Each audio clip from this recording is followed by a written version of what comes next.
suicide. So I wanted to make this video to anybody who is thinking about maybe ending it. Like, in my lifetime, I've thought many times, I'll just swerve my car off the road here. I'll just put it into that tree, you know. And I'm not saying that there's any right or wrong in doing this. I'm not saying don't do it or do it. I'm not saying that, okay? I'm just saying, when I gave it a bit of space and time, I was able to see a bit clearer, if that makes sense. And for some reason in this lifetime, yes, I have thought about it a fair few times. I've thought about giving up quite a few times. But something stopped me. And then when I started to research more and I started to awaken more as well, I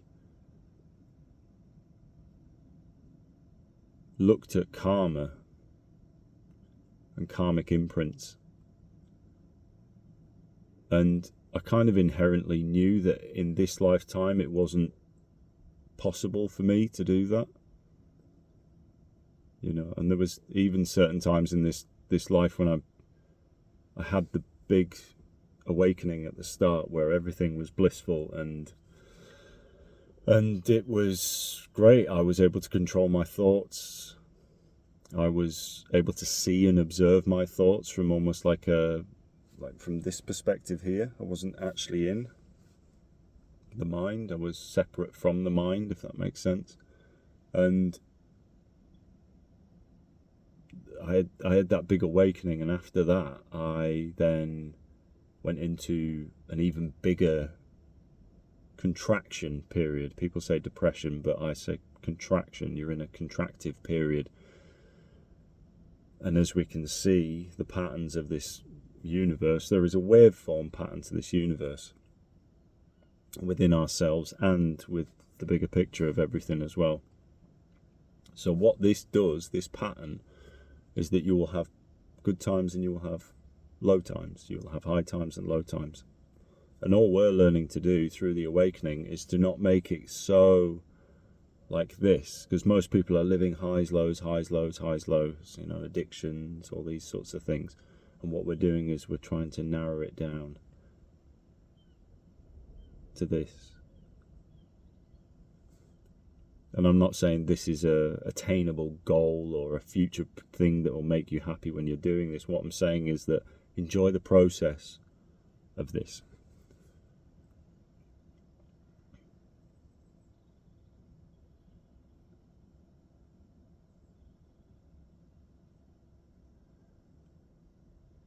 So after the big awakening, I then went into a huge contractive period.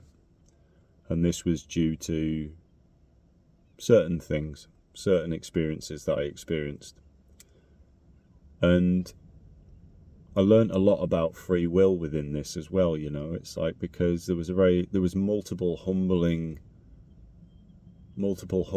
that happened along this journey and continue to happen too, massively. And I'm just going to plug this in. And so this huge contractive period, what it did for me is I was lying in beds in floods of terror, thinking that God hated me, thinking that this was it. I'm really fucked up now. There's no way I'm coming back from this. God hates me. I will never be forgiven. You know, just floods of what I would describe as terror, utter hell terror. But what this did is it showed me where I was out of alignment. It showed me where I was lying to myself. It showed me where I was in conflict within myself. And really, it was one of the best things that ever happened to me in my entire life. Now, to anybody else who's maybe, going into therapy or, any of these sorts of things, we kind of attach to that, which I have done as well. I attached to that and be like, oh, poor me, oh, woe is me, But now I understand that all of that had to happen. This is probably one of the most powerful experiences that happened to me in my life, was going into what you would call a dark night of the soul, And I've been through quite a few, not as prolonged as that first one, because you learn to discern a lot quicker through those processes. So if you are going through suicidal ideations, a dark night of the soul, if you don't know what a dark night of the soul is, a dark night of the soul it's not really the soul, because the soul doesn't really have dark nights. It's more dark night of the ego. What's happening within that process is parts of your personality or your personal reality and identity structure is being broken down, so that you can have an awakening, so that you can live in a more balanced way. Not that it ever ends, it doesn't. It's a continual journey. I do believe that you can have a full awakening at some point, where you don't go back. It's called going through the eye of the needle. But anyway, back to suicide. What I realised in this lifetime is, in that contractive period, I was so terrified of committing suicide, because even if I wanted to end it, I couldn't. And it's like my higher self, or whatever you want to call it, God, knew that I had to go through that incredibly painful experience, even to the point where if it was anywhere different and there was an ability to opt out, then I would have. But I was so terrified that I thought, if I kill myself, I'm going to hell, and hell isn't real. And beautifully, that's what I managed to discern through the process of that.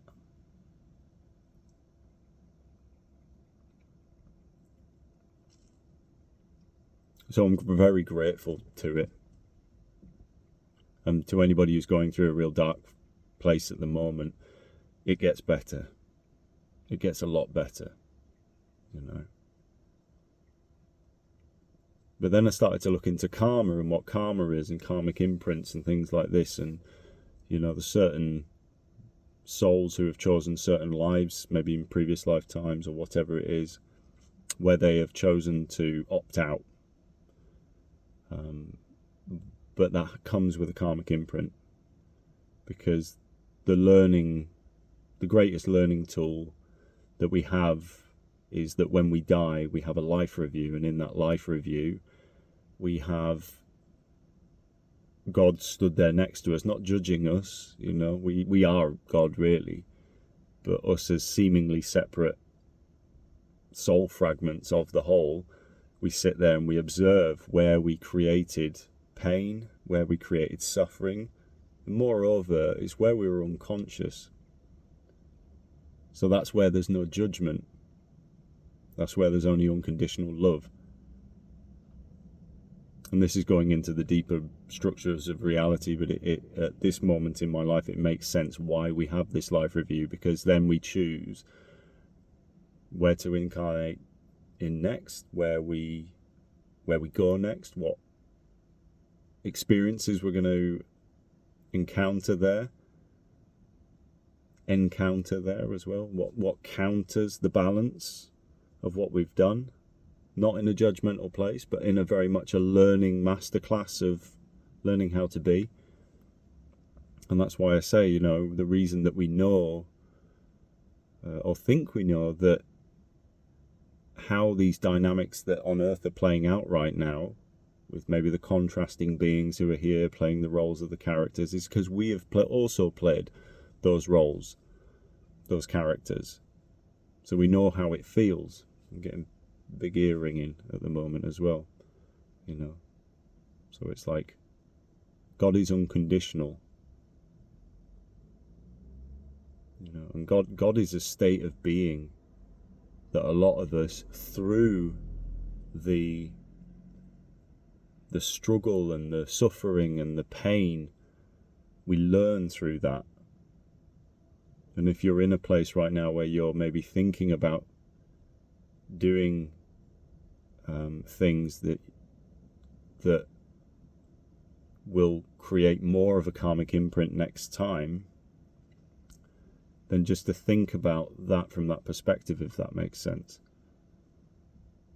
Because I knew, in that place sometimes we can't see or feel how other people may feel about us, because we're so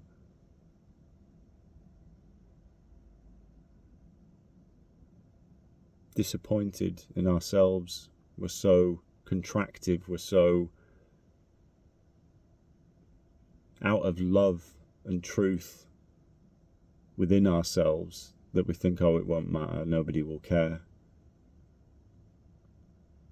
And somebody who I listened to as well, she said that she went into a past life regression, and when she was a being, she was on the street, she didn't have any family, nobody knew her, she was very lonely, and she killed herself in the police cell one night. She got arrested for something, and there wouldn't be much imprint for her in that, because nobody knew her, nobody knew she existed.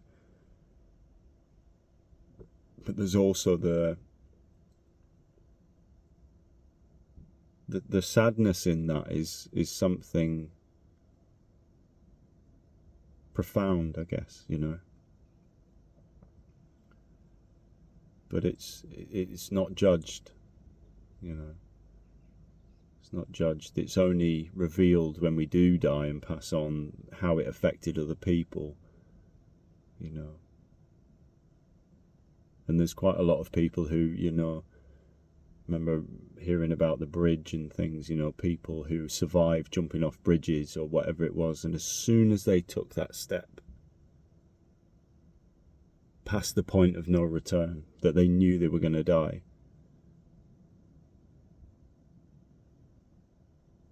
that they immediately regretted it.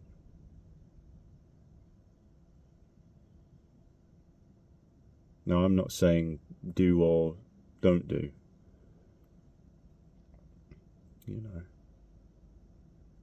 because I realise that life is such a gift, it really is.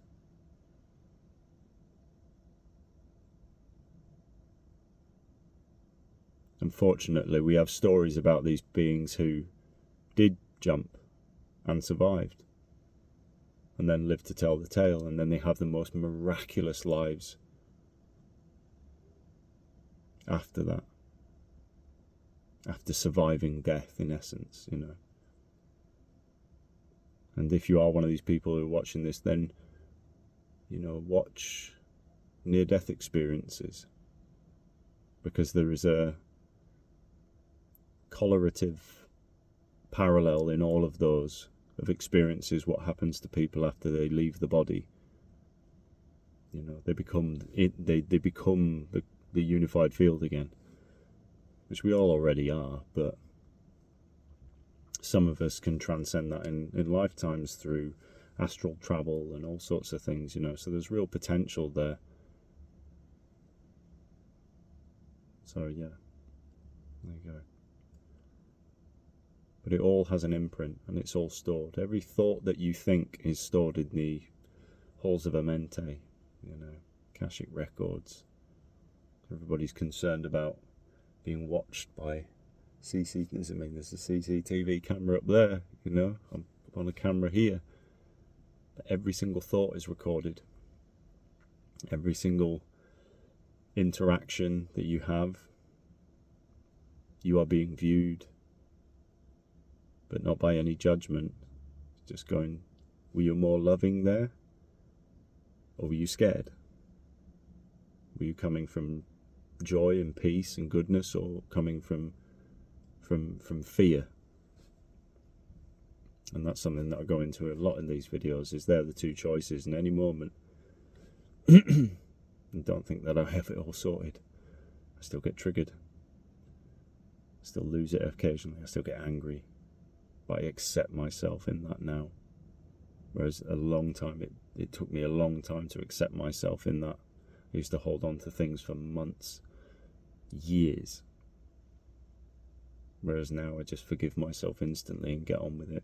And you're not bypassing in that. Because unless you're okay, it's very hard to remedy this world as it is at the moment, you know. So, yeah. I love you. We're all exactly where we need to be right now.